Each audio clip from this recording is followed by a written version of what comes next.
which is your introduction to this universe. And then there's going to be a lot of scenes where you get a lot of dynamic interaction between my amazing cast up here. And of course, Mr. Narrator has to start. I'm going to sit down for this.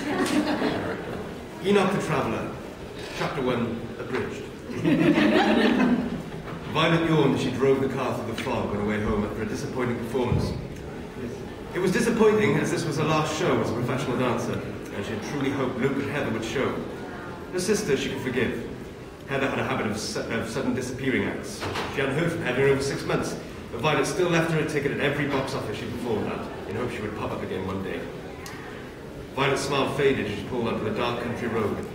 The long drive home was the only downfall of living so far outside the city. She grabbed her phone and glanced at the notification bar. Luke's last text message was typical. Can't make it. Rain check. See you tomorrow night. It was times like this she regretted being the cheerleader in his quest to become a lawyer. She suddenly wondered if next month on a wedding day her phone would beep with another of his rain check messages. She was lost in thought. She was so lost in thought she almost drove past her driveway.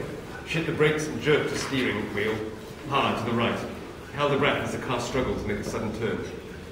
A small amount of panic was followed by a sigh of relief as the car slid slightly. She punched the gas and straightened the wheel as she slammed both feet on the brakes and slid across the gravel to a sudden stop. Violet sat breathing heavily as she stared in disbelief at the windshield.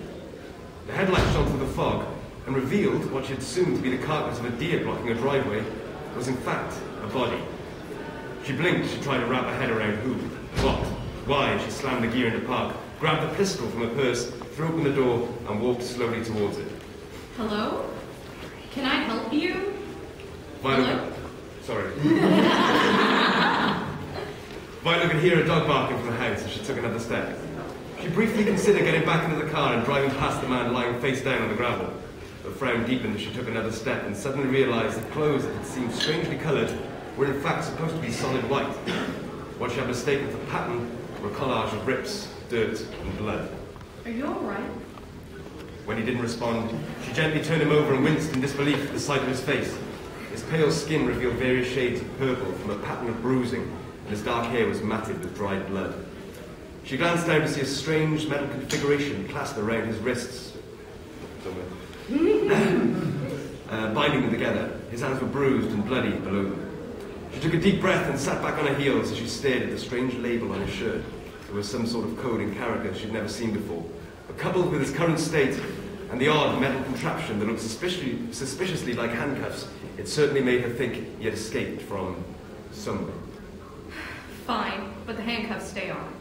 Heather's gonna owe me if he turns out to be trouble. Violet finally managed to get the man into her house and up onto the couch. It surprised her that even with all the dragging and pushing and pulling and the dog barking, he was still out cold. Good Lord!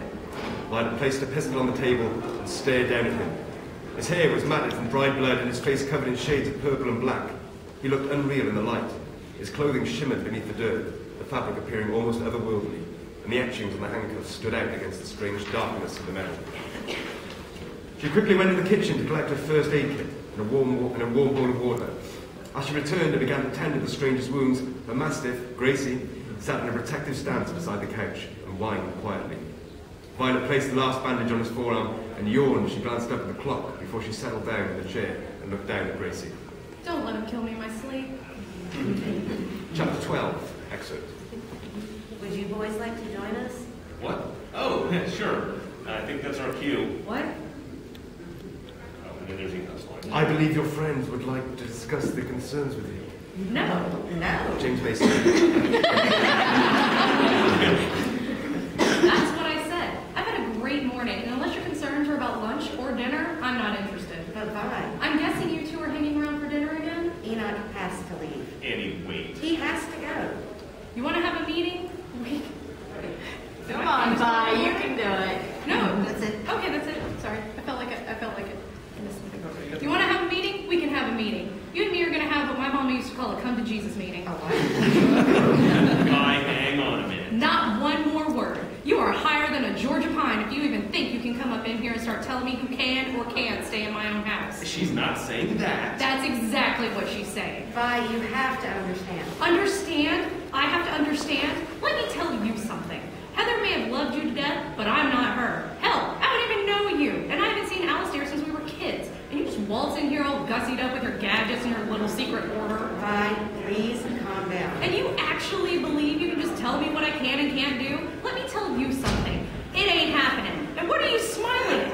You too? And honestly, I haven't heard the term gussied up since I was a kid. I had completely forgotten about it. Ellie, this is serious. Oh, I know, which is why we're leaving. What?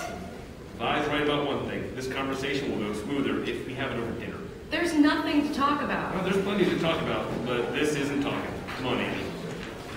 Annie exuded frustration as she walked over and allowed Alistair to help her with her coat.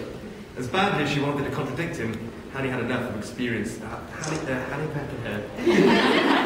As badly as she wanted to contradict him, Annie had enough experience to recognise that particular tone of voice. He held open the door and she stormed past him without a word. Alistair stared after her quietly for a moment before he looked back to address Violet.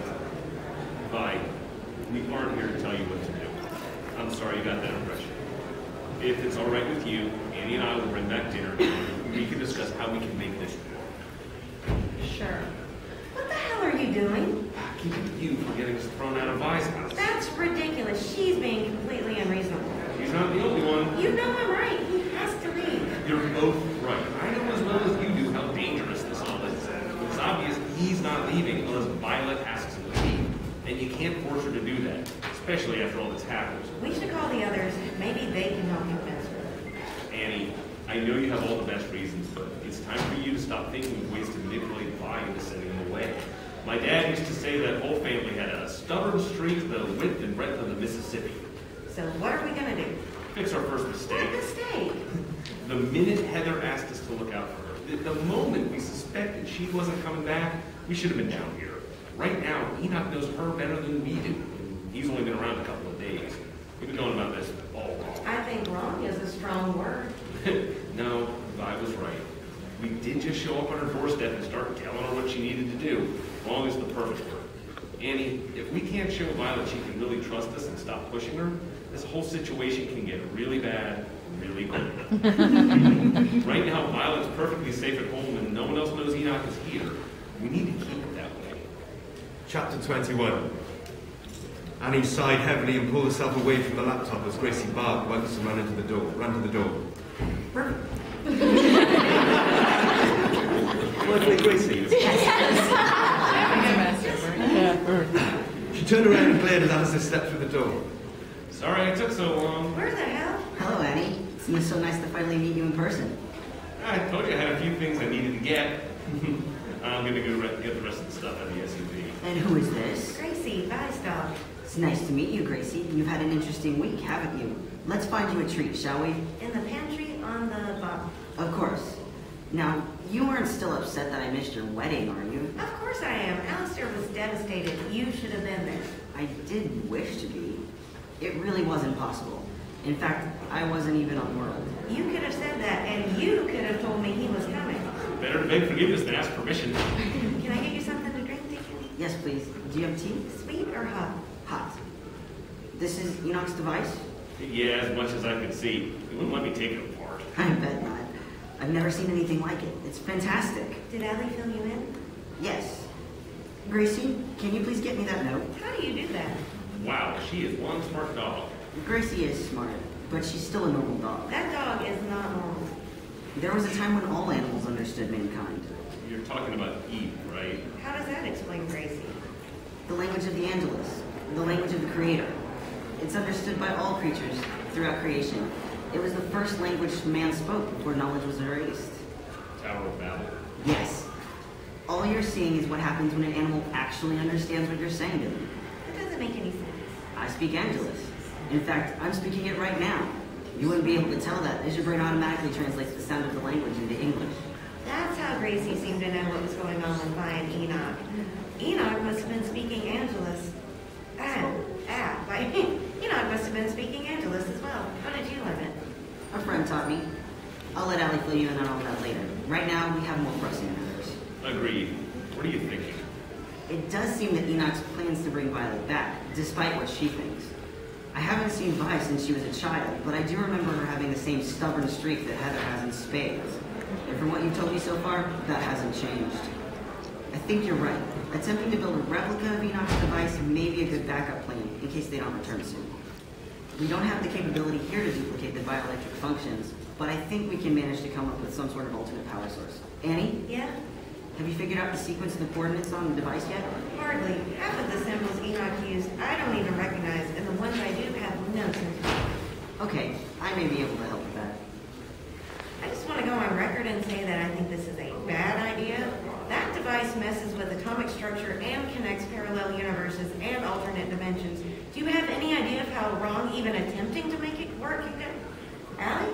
What? Seriously, even if you manage to get it to work without collapsing our universe, we could end up in the center of a sun. Or worse, a supernova. How would that be worse? I mean, both would kill us instantly because the thermonuclear power generated by this... Wait, what are we really talking about? Chapter 51. Deacon sighed as he stepped inside the house and heard a distinct click on his right.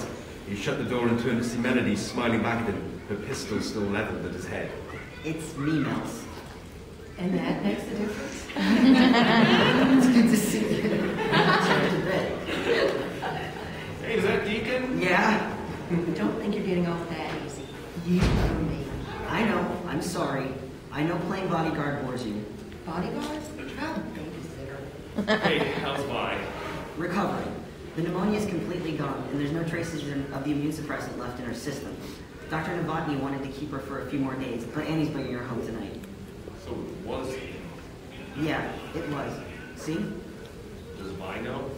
And the King of Kings just happened to drop by and leave Deacon this delicious apple for me? Somehow I doubt it, darling. No, she doesn't know, and we're not going to tell her either. Allie, tell me you found something. Never the end. Never the end.